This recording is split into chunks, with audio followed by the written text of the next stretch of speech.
다른 여자에게 가는 꼴을 보느니 차라리 내 남자를 안고 강물에 풍덩 뛰어들고 싶어지기도 합니다. 안녕하세요. 중년의 사랑입니다. 나랑 사귈래? 그냥 같이 확 죽을래? 사랑보다 더 무섭다는 몸의 추억. 여러분은 이 몸정 때문에 힘들어 보신 적 있으신가요? 오늘은 그 무섭다는 몸정에 대해서 이야기해 볼까 합니다.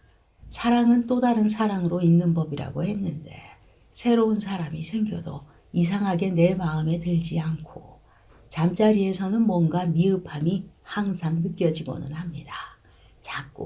자꾸만 예전 사랑과 비교되고 더욱더 옛사랑이 그리워질 때 이유가 뭐든 일단 헤어졌는데 그런데 그 사람이 자꾸 생각나서 자존심이고 뭐고 나도 모르게 그 사람에게 전화를 하고 있을 때 또는 나도 모르게 그 사람에게 달려가고 있는 내 모습을 발견했을 때 그런데 이것이 단순히 예대인이 보고 싶어서가 아니라 욕구에 의한 상대방과의 잠자리 때문이라면 영화 속의 감미로운 연인들처럼 찾아가서는 자기가 너무 보고 싶었어. 도저히 참을 수가 없었어 라고 말하고 그냥 멋지게 돌아서서 올 수 있으면 얼마나 좋겠습니까? 그러나 우리가 몸정에 열병을 앓고 있다면 절대 그렇게 안 되죠. 사랑하니까, 좋아하니까, 잊을 수가 없으니까 어떤 이유를 들이대서라도 일단 두 사람의 몸을 포개고는 뜨거움을 확인하고 싶어집니다. 이때 많은 사람들이 착각하게 되죠. 이 사람이 나를 이렇게 사랑하고 있구나. 나를 못 잊는 거 보니까 뿌듯해 등등. 그래서 이쯤에서 헤어짐을 취소하고 다시 만나는 경우도 있죠. 하지만 한 번, 두 번 다시 만나다 보면 사랑 때문이 아니라 이 사람이 나와의 몸정 때문이라는 것을 알게 되죠. 만나면 항상 상대의 몸을 간절히 원하게 되니까요. 물론 그 사람과의 특별한 추억에 대한 그리움으로 재회를 시도하는 경우도 있기는 하죠. 전에는 몰랐던 소중한 것들, 시간이 흐르면서 그런 것들을 깨닫게 된다면 말이죠. 모두 사랑 때문이라고 이야기하고는 하죠. 우리들은 어째서 새로운 사람을 만나도 이렇게 계속 예전의 사람이 생각나는 것일까요? 왜 잊혀지기는커녕 더욱더 시간이 흐르면 생각나는 것일까요? 몸정이 대체 뭐길래? 이렇게 헤어졌을 때 상대가 나를 못 잊어서 찾아오면 잠깐은 행복하다라고 생각하실 수도 있는데요. 그러나 실제로는 그렇지 않죠. 헤어지기로 약속했으면 서로 잊어야 하죠. 적어도 노력은 해야 하죠. 그런데 한쪽에서는 정말 잊으려고 했는데 그런데 한쪽은 안 된다면 상황이 이상해지죠. 상대에게서 자꾸 연락이 오면 귀찮기도 하고 번거롭기도 합니다. 이미 나는 마음을 접었다면 말이죠. 두 사람이 함께할 미래가 없는데 아무 이유 없이 만난다는 것. 그건 그냥 S 파트너일 뿐이죠. 이 몸정이란 사전에도 없는 말이죠. 몸이 가니 마음이 가고 마음이 가니 몸도 따라가는 것. 그렇게 몸과 마음이 정이 들어버리고 서로에게 익숙해지는 것. 사랑하는 연인들이 사귀다가 헤어졌을 때 특히 여자분들이 남자분을 못 잊는 경우가 많죠. 그 중에서도 혼자 사시는 여성분들, 이미 몸정의 맛을 알기 때문이죠. 남자분들은 대부분 새로운 여자를 만나게 되면 그 새로운 사람이 더 짜릿하고 스릴 있다고 이야기하고는 합니다. 하지만 여자는 남자와 좀 다르죠. 사귀던 남자가 나를 만족시키는 능력이 뛰어났었다면 그 남자와의 잠자리가 순간순간 떠오르게 됩니다. 마치 뻘 속에 내 몸이 빨려 들어가는 것처럼 잊어보려고 몸부림치면 칠수록 더욱더 깊이 빨려 들어가게 되죠. 게다가 이 사람이 나를 정말로 사랑했던 사람이라면, 탐닉하던 사람이라면 그 남자가 나에게 준 느낌들이 내가 사랑받았고 여자로서 매력을 충분히 느끼고 충분한 만족감을 주었었다면 훨씬 더 그리워지게 됩니다. 그리고 평생 잊을 수가 없게 되죠. 이때 한 발 더 나아가서 자기도 모르게 상대방이 싫어하는 줄 알면서도 질척거리기까지 하게 되죠. 이때는 헤어지고 나서 어느 한쪽이 결혼이나 재혼 혹은 또 다른 연인이 생겼을 때 문제가 될 수도 있습니다. 다시 떳떳하게 만날 수 있는 상황이 되지 않으니 두 사람은 결국 S 파트너로 발전하게 될 가능성이 커지죠. 성적으로 매우 개방적인 생각을 가진 사람. 이런 사람은 사랑과 잠자리를 별개로 생각할 수도 있죠. 하지만 그렇지 않은 사람은 상대에게 집착하게 되고 끊어내지 못하게 되죠. 그렇게 서로 얽히고 설키는 복잡한 관계가 시작되는 것이죠. 또 다른 경우도 있습니다. 처음부터 그냥 S 파트너로 만나기 시작했는데 필요할 때만 만나는 사이였는데 한 번, 두 번 만나면서 애정이 생겨나고 연인으로, 부부로 발전한 경우도 분명히 있습니다. 요즘은 이런 커플 상당히 흔한 편이죠. 같이 자고 나서부터 이상하게 신경이 쓰이고 묘한 감정이 생기게 되는 거.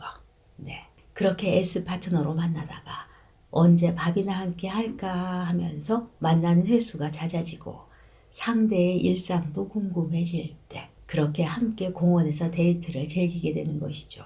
일반적인 연인들처럼 변해가는 것입니다. 우리들은 속궁합이 잘 맞으면 웬만한 소소한 일들은 문제가 되지 않죠. 그렇게 서로 몸으로 먼저 교감을 나누다가 부부관계로 발전되는 케이스 상당히 많습니다. 이렇게 몸정도 어느 순간 사랑으로 변할 수 있습니다. 결국 사랑과 잠자리는 별개의 영역도 아니고 반비례 관계에 있는 것도 아니라는 것이죠. 얼마든지 일반 연인들처럼 변할 수 있습니다. 윤리의 잣대로 보자면 잠자리를 통해서 사랑하게 된다는 걸 이해하기 힘들 수도 있겠지만 그렇지만 현실에서는 흔하게 발생하고 있는 것이죠. 사랑과 잠자리가 별개의 영역이 아니기 때문이죠. 결국 사랑해서 잠자리를 할 수도 있지만 거꾸로 잠자리를 먼저 함으로 인해서 사랑이라는 비슷한 감정에 도달할 수 있다는 것입니다. 그러므로 정신적인 사랑과 육체적인 사랑을 분리해서 생각하기는 어렵다는 것입니다. 좀 더 정확히 이야기하자면 정신이 누군가를 원한다는 것은 내 육체가 원한다는 것이고 육체가 누군가를 그리워한다는 것 또한 정신이 원한다는 말이죠. 이처럼 사랑과 몸정을 분리해서 생각하는 것 결코 쉬운 일은 아니라는 것입니다. 이 몸정이라는 단어를 생각하면 함께 떠오르는 단어가 있죠. 집착, 적당히. 적당히를 행동으로 옮길 수 있다면 좋겠지만 도가 넘어버리게 되면 집착이라는 소리를 듣게 되죠. 이 또한 현재 진행형인 사이라면 큰 문제가 되지 않습니다. 헤어지고 나서 문제가 생기기 시작하죠. 상대도 나를 못 잊어 그리워하고 있고 두 사람 모두가 서로를 생각하고 있으면 문제가 없습니다. 서로 다시 만나면서 서서히 천천히 멀어지는 방법을 생각하면 되니까요.